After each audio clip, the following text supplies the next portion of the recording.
Continuando con el desarrollo de la clase sobre el infierno en la literatura cristiana, nos va a tocar ahora tratar con dos escritores de muy alto valor como Quevedo y Dostoyevski, aunque de naturaleza muy distinta. Recién veíamos con el análisis del infierno de Dante de qué manera el poeta florentino conjuga dos aspectos que en general suelen ir separados. Por un lado, una reflexión teológica muy profunda, en donde se analiza la cuestión del pecado y de la condenación eterna, y se hace un análisis muy detallado acerca de cómo cada uno de los condenados en el infierno se ha hecho acreedor a ese castigo merecido por su pecado. Pero al mismo tiempo que está la reflexión teológica, está un segundo aspecto constituido por la descripción literaria, delicada, profunda, de las particularidades imaginarias del infierno. Dante se detiene con mucha amorosidad y con mucho detalle en describir el espacio que ocupan estos 9 círculos del infierno, las situaciones de los personajes que allí moran, y pone una buena cuota de creatividad para describirnos este conjunto de instalaciones y este conjunto de personajes que la habitan. Estos dos aspectos, la profundidad teológica y la imaginación descriptiva, suelen ir por separado, y vamos a ver en estos dos autores que vamos a analizar ahora de qué manera cada uno sigue un camino diferente. Por un lado, Quevedo, más vinculado con este segundo aspecto, nos va a describir un infierno en donde todos los habitantes son descritos con alguna gracia, con alguna ironía, no exenta de una profunda crítica social, pero allí está toda su creatividad. No hay demasiada profundización teológica en el debate de Quevedo. En cambio, Dostoyevski no nos describe, sobre todo en la novela que vamos a analizar de manera particular, que es Los hermanos Karamazov, no nos describe la geografía del infierno, no nos describe con detalle a los personajes que lo habitan, sino que se detiene con mucha profundidad en la cuestión teológica de justamente en qué consiste el infierno, cuál es su naturaleza y de qué manera podemos evitar habitarlo. Estos dos aspectos por separado van a terminar de dibujar una imagen del infierno en la literatura cristiana que podría ser ciertamente acrecentada de manera muy consistente con muchos otros textos literarios. Nos vamos a limitar a estos 3, pero en todo caso para justificar por qué son estos 3 aquellos que pensamos.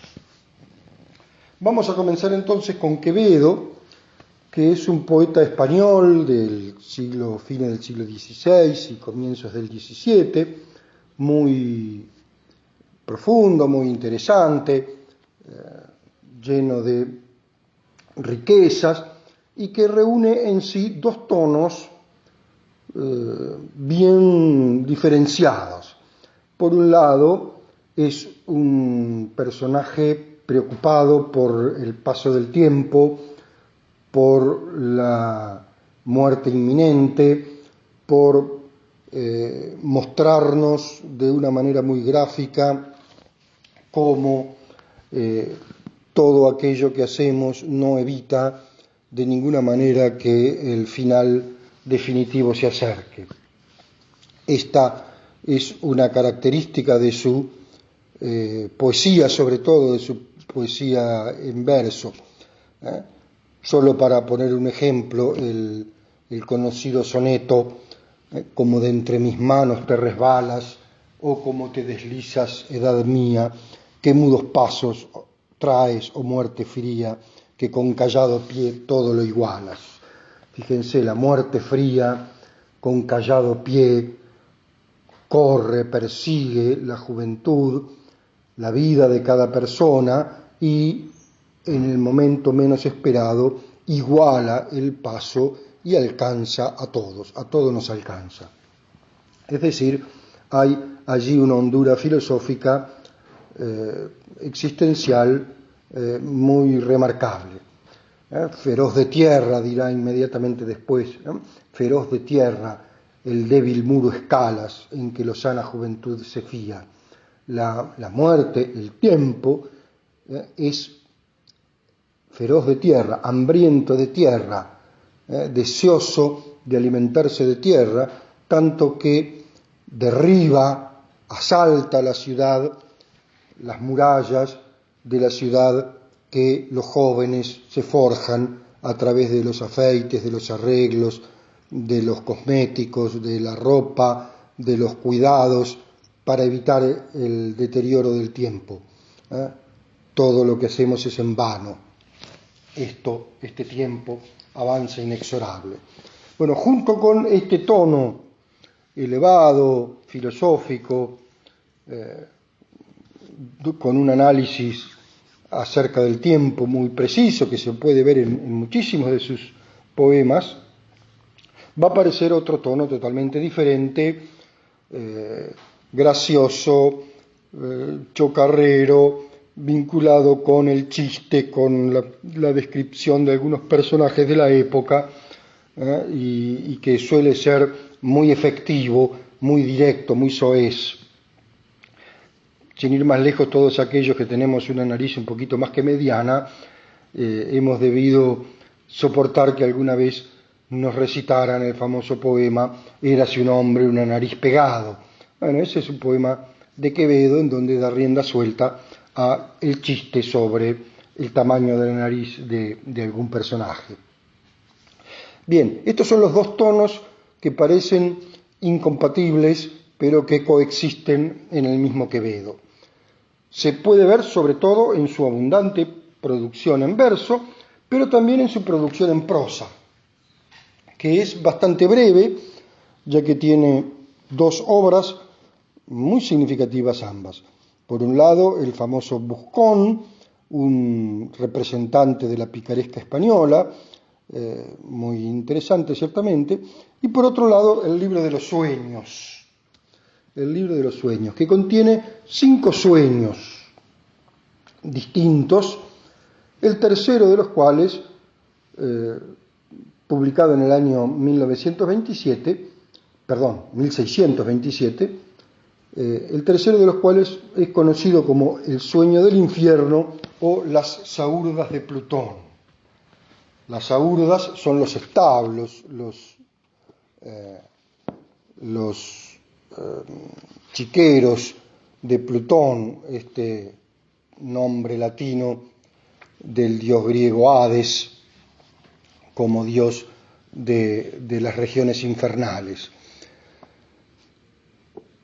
Y allí va a describir toda una serie de personajes que están en el infierno, aunque no hay profundización psicológica, sino simplemente acumulación de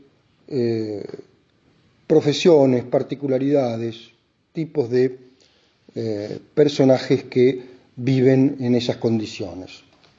El objetivo del discurso, que así lo llama, es bastante claro, ya lo dice en las primeras palabras y lo reafirmará al final.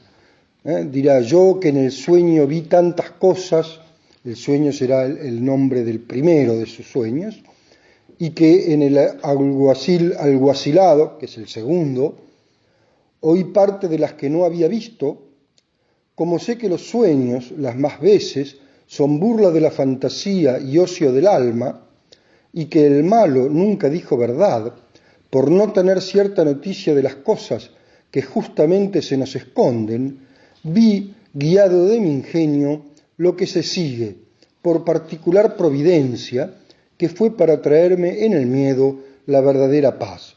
Es decir, el objetivo del texto es un objetivo atribuido a la providencia que, guiando al ingenio del poeta, intenta, a través del miedo que produce contemplar los condenados en el infierno, la verdadera paz.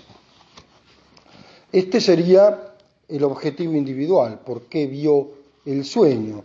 Ahora, por qué lo cuenta, va a estar en el final del discurso, cuando, luego de hacer un recuento exhaustivo de todos quienes habitan el infierno, va a terminar de una manera un tanto abrupta. No acabara yo de contar lo que vi en el camino, si lo hubiera de decir todo. Salíme fuera y quedé como espantado, repitiendo conmigo estas cosas. Solo pido a quien las leyere, las lea de suerte que el crédito que les diere les sea provechoso para no experimentar ni ver estos lugares, certificando al lector que no pretendo en ello ningún escándalo ni reprensión, sino de los vicios, pues decir de los que están en el infierno no puede tocar a los buenos. Acabé este discurso, bueno, ahí da la fecha donde acaba el discurso. Es decir, la publicación del texto tiene que ver con el objetivo de que el lector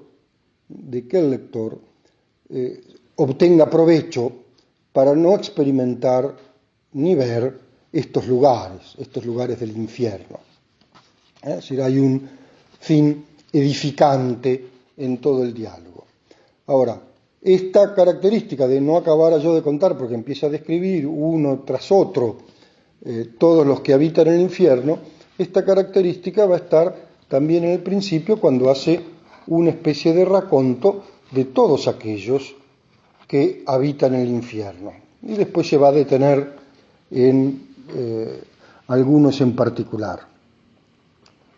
Entonces hablará de taberneros, hipócritas, ricos, pobres, discretos, necios, negociantes, reyes, eclesiásticos, soldados, mujeres interesadas, sastres, libreros, cocheros, bufones, truhanes y juglares, chocarreros, aduladores, marido que vende su mujer, mujer pública, faranduleros, zapateros, pasteleros, corchetes y alguaciles, mercader, plateros y buhoneros, caballero hidalgo y noble,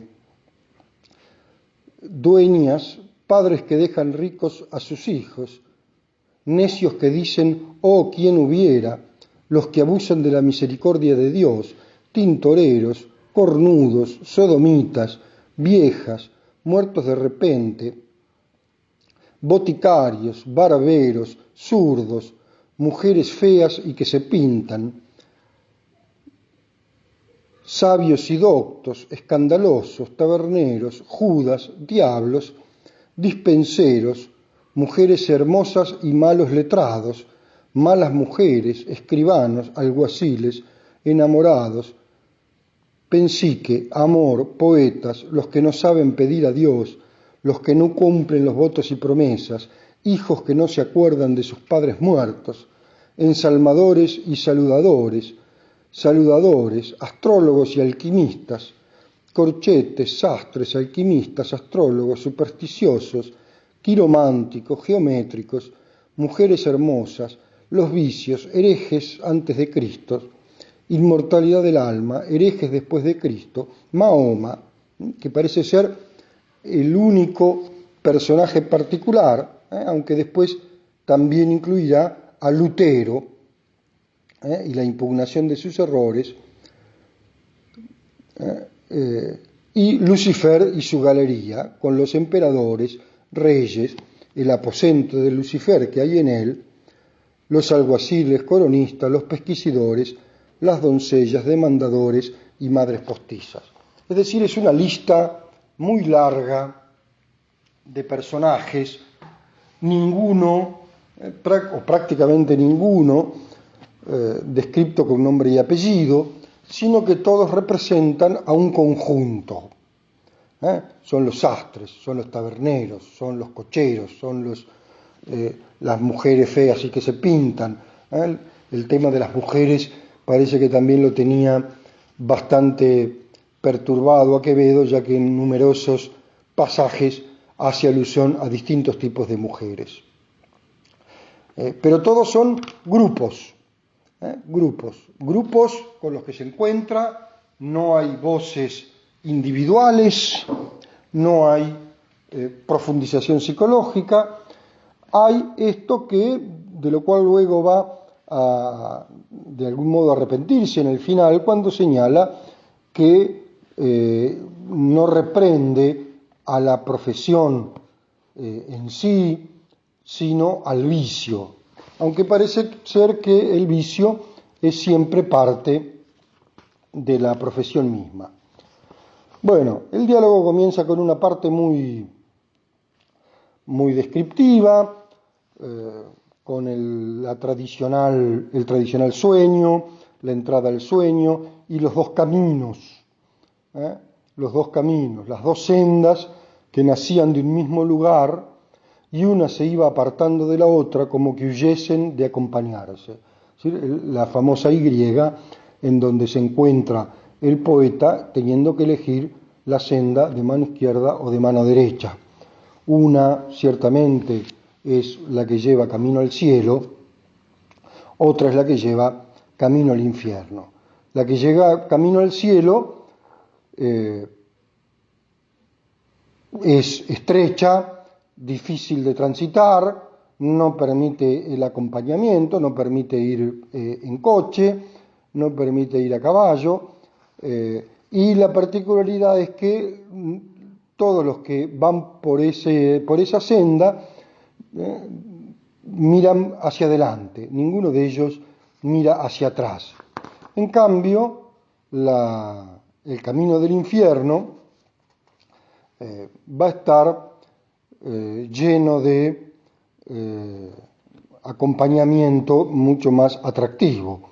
Dice, volvíme a la mano izquierda, siempre el tema de la derecha y de la izquierda, y vi un acompañamiento tan reverendo, tanto coche, tanta carroza cargada de competencias al sol en humanas hermosuras, y gran cantidad de galas y libreas, lindos caballos, mucha gente de capa negra y muchos caballeros. Yo que siempre oí decir, dime con quién andas y diréte quién eres, por ir con buena compañía, puse el pie en el umbral del camino y sin sentirlo me hallé resbalado en medio de él, como el que se desliza por el hielo y topé con lo que había menester. Es decir, bueno, todo aquí eran bailes y fiestas, juegos y saraos, y no el otro camino que por falta de sastres iban en él desnudos y rotos. Y aquí nos sobraban mercaderes, joyeros y todos los oficios. Bien, claramente se ve la diferencia entre los dos caminos y cómo el camino del infierno pues resulta mucho más atractivo para el escritor y termina acompañado por este conjunto de personajes tan interesantes. En ese camino se encuentra con numerosos personajes que siempre son conjuntos, nunca son personajes individuales. Entonces, por ejemplo, están los hipócritas religiosos.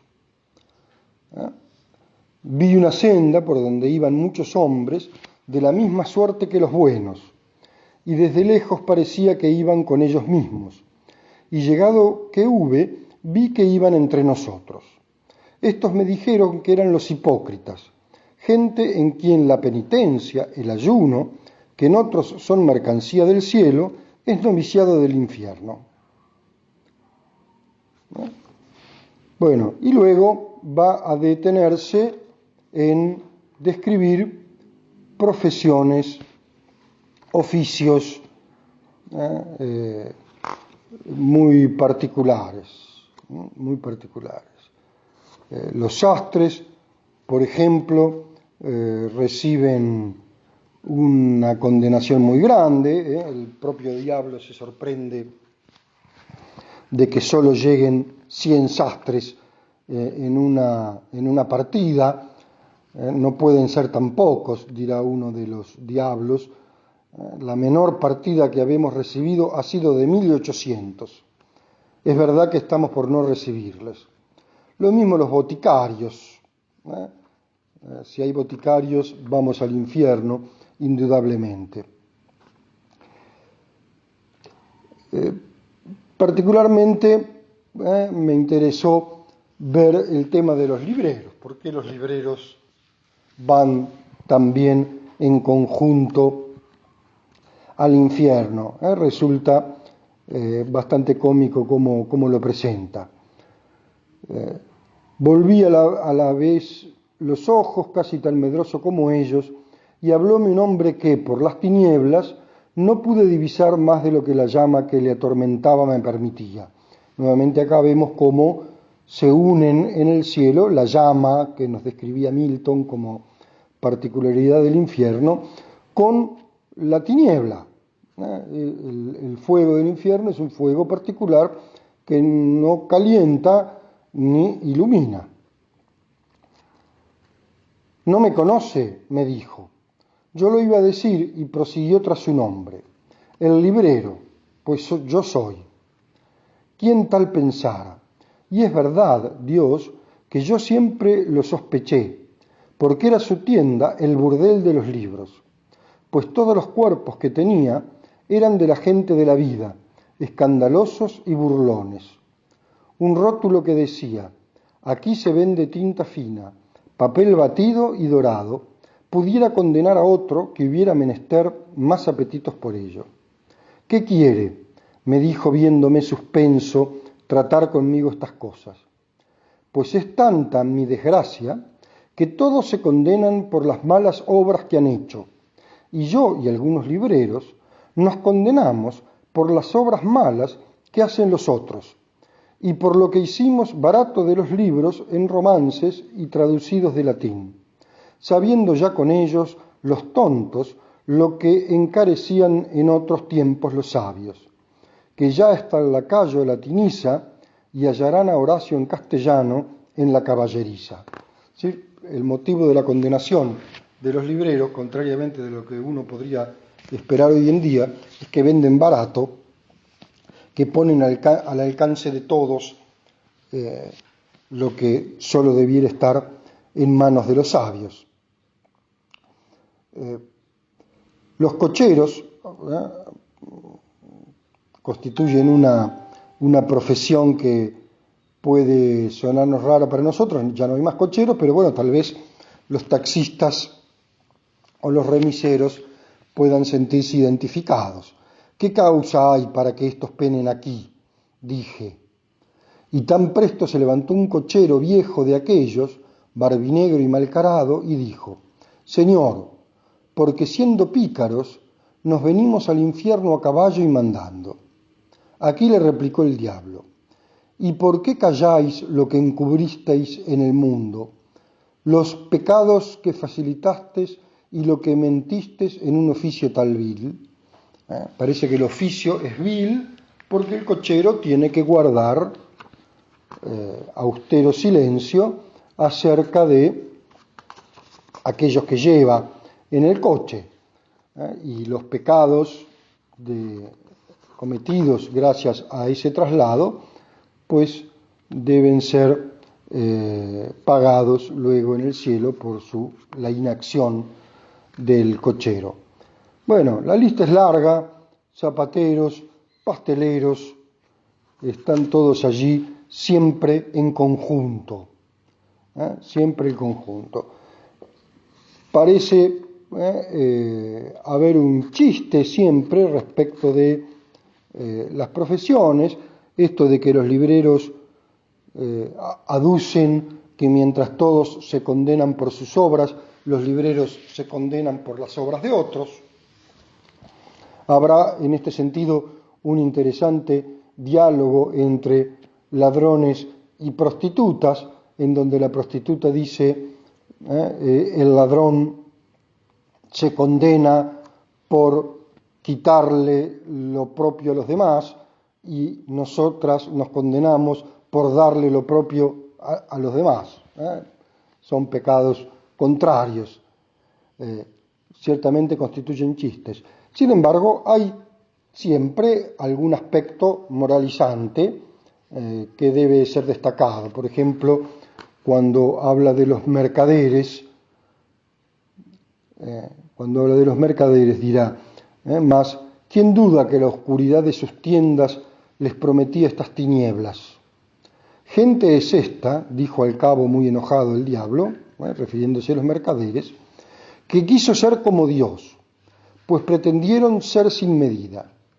Ahí está el chiste. El mercader tiene una medida que sabemos, el metro del tendero nunca mide lo mismo que el metro normal. Mas él, que todo lo ve, los trajo de sus rasos a estos nublados, que los atormenten con rayos.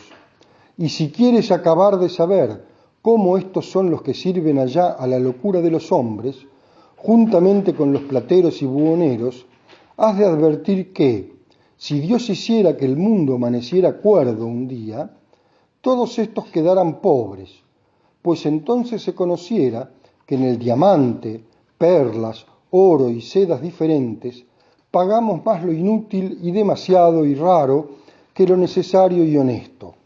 Y advertid ahora que la cosa que más cara se os vende en el mundo es lo que menos vale, que es la vanidad que tenéis. Y estos mercaderes son los que alimentan todos vuestros desórdenes y apetitos.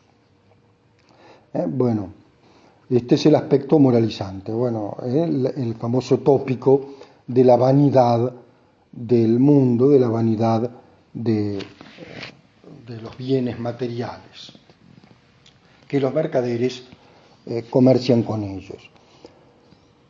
Bueno, puede resultar interesante la pretensión del hidalgo, estos personajes tan frecuentes en la España del 16 y del 17, pues si mi padre, dice uno de los hidalgos condenados, si mi padre se decía tal cual y soy nieto de Esteban tales y cuales, y ha habido en mi linaje 13 capitanes valerosísimos, y de parte de mi madre, doña Rodriga, desciendo de 5 catedráticos, los más doctos del mundo, ¿cómo me puedo haber condenado?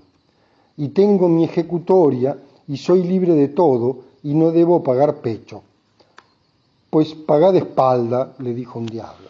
Bueno, el hidalgo no tiene argumentos para defenderse.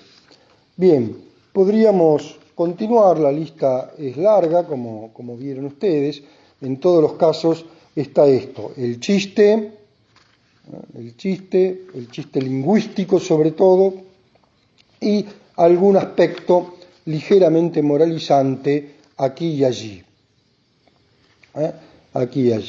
Hasta que llegamos a Mahoma, cuya crítica puede resultar particularmente interesante. ¿Quién eres tú?, le pregunté, que entre tantos malos eres el peor. Yo, dijo él, soy Mahoma. Y decíaselo al tallecillo, la cuchillada y los dijes de arriero. Tú eres, dije yo, el más mal hombre que ha habido en el mundo y el que más almas ha traído acá. Todo lo estoy pasando, dijo, mientras los malaventurados de africanos adoran el zancarrón o zancajo que aquí me falta. Picarón, dije, ¿por qué vedaste el vino a los tuyos? Fíjense que el señalamiento con respecto a Mahoma tiene que ver justamente con el tema del vino y el tema del jamón, que son dos de las particularidades de la vida cotidiana española. ¿Por qué vedaste el vino a los tuyos? Y me respondió, porque si tras las borracheras que les dejé en mi Alcorán les permitiera las del vino, todos fueran borrachos. Y el tocino, ¿por qué se lo vedaste, perro esclavo, descendiente de Agar? Eso hice por no hacer agravio al vino, que lo fuera a comer torreznos y beber agua, aunque yo vino y tocino gastaba. Y quise tan mal a los que creyeron en mí, que acá les quité la gloria y allá los perniles y las botas. Ciertamente las botas son las botas de vino en donde toman su alimento. Finalmente llega a encontrar a Lucifer. Dime prisa a salir de este cercado y pasé a una galería donde estaba Lucifer cercado de diablas, que también hay hembras como machos. No entré dentro porque no me atreví a sufrir su aspecto disforme. Solo diré que tal galería tan bien ordenada no se ha visto en el mundo, porque toda estaba colgada de emperadores y reyes vivos como acá muertos. Allí vi toda la casa otomana, los de Roma por su orden. Vi graciosísimas figuras, hilando a Sardanápalo, glotoneando a Heliogábalo, a Sapor, emparentando con el sol y las estrellas. Viriato andaba a palos tras los romanos, Atila revolvía el mundo, Belisario, ciego, acusaba a los atenienses. Bueno, sigue la lista de compañeros del diablo hasta que decide no seguir adelante y da el cierre moralizante a su relato. Este es un texto, insisto, que vale la pena leer, resulta ciertamente gracioso, atractivo y lleno de referencias que pueden resultar muy descriptivas para entender sobre todo la España del siglo XVII, no tanto para entender el infierno. Para entender el infierno en su aspecto más profundo, tal vez convenga acercarnos a la obra de Dostoyevski. Como saben ustedes, Dostoyevski es uno de los más grandes novelistas rusos del siglo XIX, poseedor de una obra muy amplia, compuesta casi exclusivamente por novelas, la mayoría de las cuales son muy extensas, muy largas y muy llenas de contenidos. Una de las más conocidas y más valiosas, ciertamente, es Los hermanos Karamazov, que se publica un año antes de la muerte del escritor, entre 1879 y 1880. Se publica en partes, porque es ciertamente un texto muy extenso. Los hermanos Karamazov es una novela filosófica y psicológica ambientada en la Rusia del siglo XIX, que entra profundamente en los debates éticos de Dios, el libre albedrío y la moralidad. Es un drama espiritual de luchas morales relacionadas con la fe, la duda, el juicio y la razón, en el trasfondo de una Rusia en proceso de modernización, con una trama que gira en torno al tema del parricidio. Si tuviéramos que hacer un resumen de la novela, diríamos que se trata de un padre con sus 3 hijos legítimos y un cuarto ilegítimo. El padre es asesinado, los sospechosos son alternativamente cada uno de los hijos y finalmente se descubre quién es el verdadero asesino, que efectivamente estaba entre sus hijos. El tema del parricidio, pero está ciertamente profundamente planteado. El padre de los 3 hermanos es Fyodor Pavlovich Karamazov. Es un hombre ridículo y oportunista de 55 años que tiene 3 hijos de 2 matrimonios. Además, tiene un cuarto hijo ilegítimo, el conocido Smerdiakov, que luego vamos a hablar de él, a quien contrata como sirviente. A su propio hijo ilegítimo lo tiene contratado como sirviente. Fiódor nunca manifestó interés por ninguno de sus hijos y ellos crecieron apartados tanto de él como entre sí. La relación de Fiódor con sus hijos adultos es uno de los temas principales de la trama. El hijo mayor es Dmitri Fyodorovich Karamazov, también llamado Mitya, que es el único hijo del primer matrimonio que Fiódor tiene con Adelaida Ivanovna. Por su personalidad, es el hijo que más se parece al padre. Es un hedonista que apuesta y despilfarra enormes cantidades de dinero. Fue soldado, participó en un duelo y normalmente se deshonra de numerosas maneras. Al principio de la novela, Dmitri se enreda en una amarga discusión con su padre sobre su herencia y una mujer local que ambos se disputan. Este altercado, ciertamente, Dmitri pedía al padre auxilio con el dinero, o aunque sea que le dé la parte de la herencia que le correspondía, cuando ambos están peleándose por el amor de una misma muchacha, ciertamente cuando Fiódor muere asesinado es el principal sospechoso. El segundo de los hijos es Iván Fyodorovich Karamazov, también llamado Vania. Es el primer hijo del segundo matrimonio de Fiódor, aquel que tiene con Sofía Ivanovna. Es un ferviente racionalista y ateísta. Desde pequeño tuvo mal carácter y se relaciona poco con los demás. El odio contenido que siente por su padre lo lleva a su propia culpabilidad moral sobre el asesinato de Fiódor y contribuye a su locura.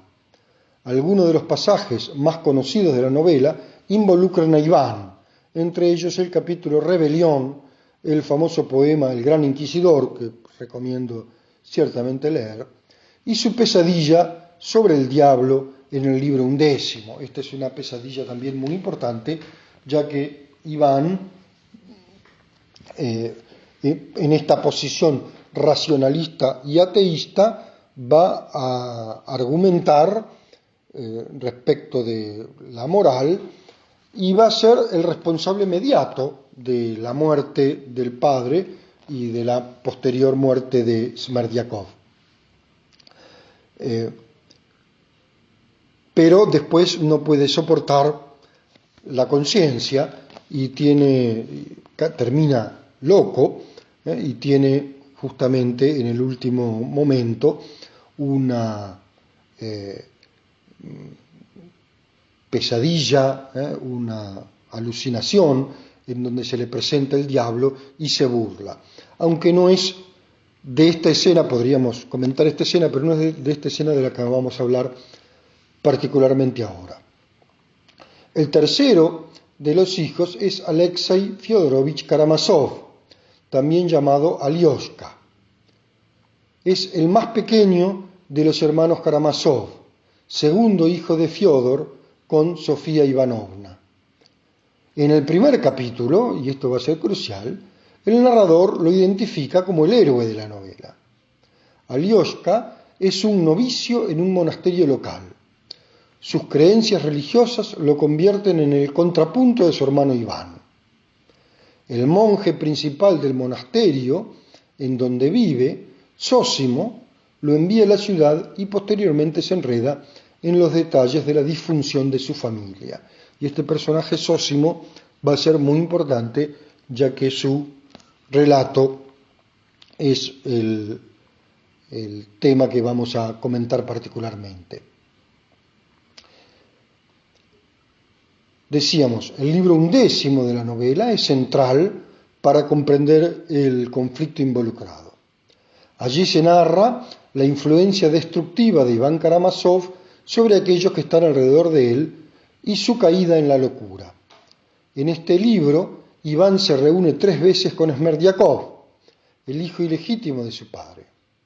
La última reunión culmina en la confesión de Smerdyakov de haber asesinado al padre de Iván. Es decir, Smerdyakov reconoce ante Iván que ha sido él el asesino de su padre. Smerdyakov, en este diálogo con Iván, expresa incredulidad ante la ignorancia y sorpresa manifestadas por Iván, y asegura que Iván fue su cómplice en el asesinato debido a lo que le dijo cuando iba a salir de la casa de Fiodor, y más importante aún, debido a que inculcó en Smerdyakov la creencia de que en un mundo sin Dios todo se permite. Esto es fundamental, esta es la filosofía de Iván. De algún modo, la idea de que Dios ha muerto, que popularizará Nietzsche pocos años más tarde, ya estaba presente en la filosofía alemana, sobre todo creo que en Hegel, y en las discusiones de la época. Iván ha hecho este planteo. Dios ha muerto, por tanto, en un mundo sin Dios todo se permite. Todo es lícito. Ciertamente, esto es fácil de decir, pero después las consecuencias de esta teoría moral terminan fagocitándose no solo a la sociedad, sino también a aquel que lo ha dicho. Porque el libro termina cuando Iván tiene una alucinación en la que lo visita el diablo, quien lo atormenta, burlándose del conflicto entre su ateísmo y su deseo desesperado de aferrarse a una creencia, cualquiera, por absurda que ésta sea. Es decir, esto es, insisto, crucial. Iván es visitado por el diablo y el diablo se burla porque encuentra en Iván que no es capaz de seguir adelante con su concepción, porque al ver las consecuencias de su concepción filosófica, de su concepción ética, no puede soportar este peso, no puede soportar ser, de alguna manera, el instigador del crimen de su padre. Finalmente, en la última parte del libro, Alioshka encuentra a Iván delirando y le informa que Smerdyakov se ahorcó poco después de su última reunión. Bueno, si Iván tenía algún cargo de conciencia, el suicidio de Smerdyakov va a terminar de enloquecerlo. De manera que Iván es inmediatamente responsable tanto del asesinato de su padre cuanto del suicidio de su medio hermano. La idea de que Dios ha muerto tiene consecuencias desastrosas, aún para quien la formula. La conciencia del mal realizado es un infierno individual del que resulta muy difícil escapar. En el libro sexto, antes de que esto ocurra, el Starec Zósimo deja unos largos apuntes biográficos que exceden con mucho el contenido de su título. Esto es muy interesante. Zósimo, decíamos, es el superior del monasterio en el que vive Alioshka, y es calificado como un starec. Los starecs constituían una particularidad de la Rusia del siglo XIX y avanzado el XX.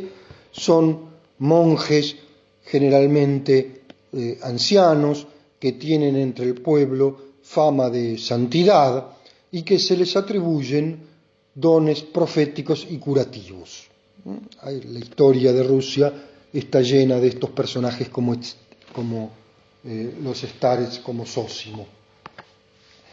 Zósimo ha dialogado con los personajes y deja, porque muere en el transcurso de la novela, deja un texto que recibe como nombre Apuntes biográficos.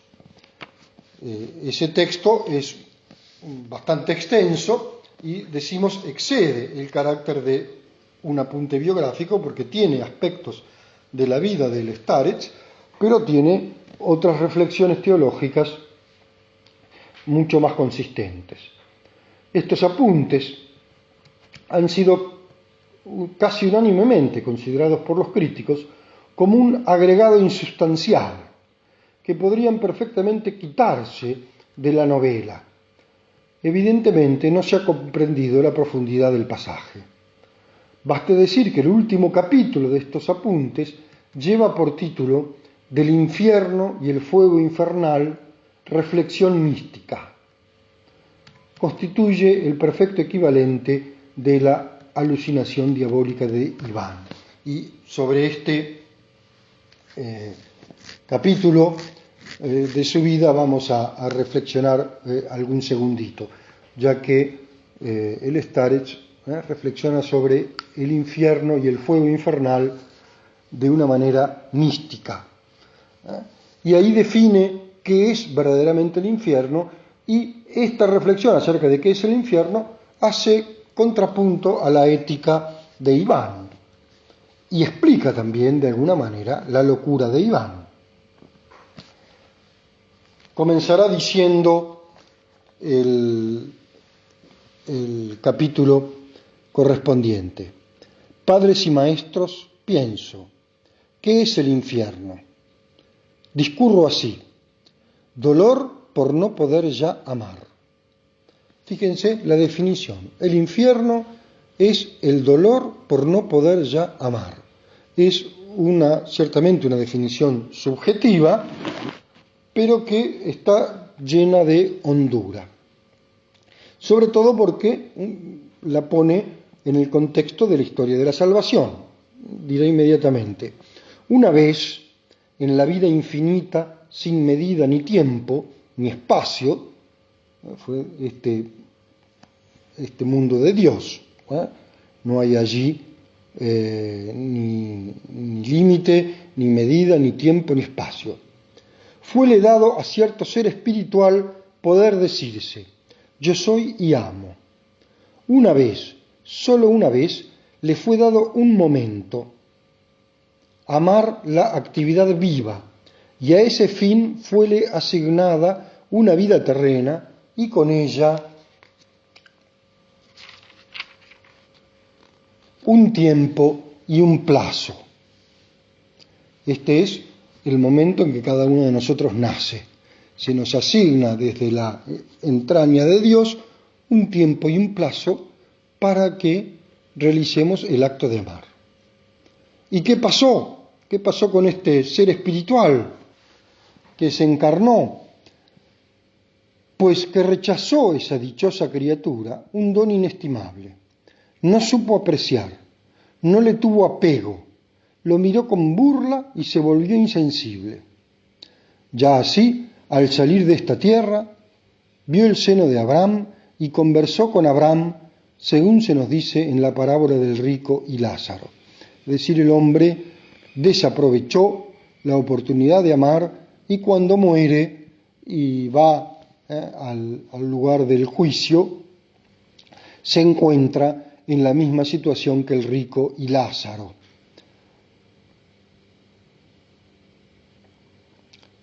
Y contempló el paraíso y pudo llegar hasta el Señor. Esta es la particularidad. Todos podemos llegar hasta Dios, no importa el pecado cometido. Pero precisamente ese fue su tormento: subir al Señor sin haber amado y hallarse entre los que aman y cuyo amor desdeñó, porque ve claro y se dice con enojo: ahora ya tengo la noción y ansío amar, pero ya no habrá hazaña en mi amor, ni tampoco sacrificio, pues acabada es mi vida terrena y no ha de dejar Abraham que ni una gotita de agua viva, es decir, el don de la vida terrestre y la anterior actividad, aplaque la llama del amor espiritual en que ahora me abrazo, después de haberla despreciado en la tierra. No hay vida ni habrá más tiempo. Es decir, este es el infierno. Este es el infierno que está viviendo Iván. Perdió la oportunidad de amar. Y por más que llegue a Dios, encontrarse con Dios como símbolo del amor y con todos los santos que allí junto con él moran, constituye la demostración de que nuestra vida ha sido vacía. O los hay también en el infierno que son sumamente soberbios e iracundos, pese a su destino ya indiscutible y a la contemplación de la verdad irrefragable. Y los hay terriblemente entregados a Satán y a su soberbia. Para esos tales el infierno es voluntario e insaciable. Ellos mismos eligieron los tormentos, porque se maldijeron a sí mismos al maldecir a Dios y a la vida. De su malvado orgullo se alimentan, cual si, famélicos en un desierto, diesen en chuparse la sangre del propio cuerpo. Pero, desgraciados por los siglos de los siglos, rehúsan también el perdón de Dios que los llama. Reniegan. Al Dios vivo, sin odio, no pueden contemplar. Querrían que no hubiese vida de Dios, que se aniquilasen Dios y toda su obra, y arderán en el fuego de su ira eternamente, ansiosos de la muerte y el no ser, pero no morirán. Esto es terrible. De alguna manera continúa la reflexión teológica de Dante cuando ponía en la puerta del infierno el cartel de abandonad toda esperanza a los que entran aquí. Aquí es todavía más profundo, porque los que entran allí saben que pueden llegar a Dios, pero no tienen los medios porque no han aprendido a amar. Y entonces querrían que Dios desapareciese, que desapareciese todo, que murieran ellos mismos. Prefieren arder en el fuego de la ira eternamente, ansiosos del no ser. Pero esto es lo peor, no pueden, y entonces los tormentos los van a acompañar durante toda la eternidad. Creo que esta reflexión, en contraste con la visita del diablo Iván, constituye una reflexión bastante profunda acerca de en qué consiste nuestro infierno individual. Ciertamente mucho podríamos agregar sobre Dostoyevski y su obra ingente, muy valiosa, pero creo que de alguna manera esto puede servir como una introducción y como una invitación a leerlo. Querría terminar esta clase leyendo un poema anónimo del siglo XVI, un soneto que trata también del cielo y del infierno y que de alguna manera constituye, o me gustaría que constituyera, el aprendizaje de este paseo que hemos realizado por el infierno. Dice este poema, atribuido seguramente a San Juan de la Cruz: no me mueve, mi Dios, para quererte el cielo que me tienes prometido, ni me mueve el infierno tan temido para dejar por eso de ofenderte. Tú me mueves, Señor, muéveme el verte clavado en una cruz y escarnecido. Muéveme el ver tu rostro tan herido, muévenme tus afrentas y tu muerte.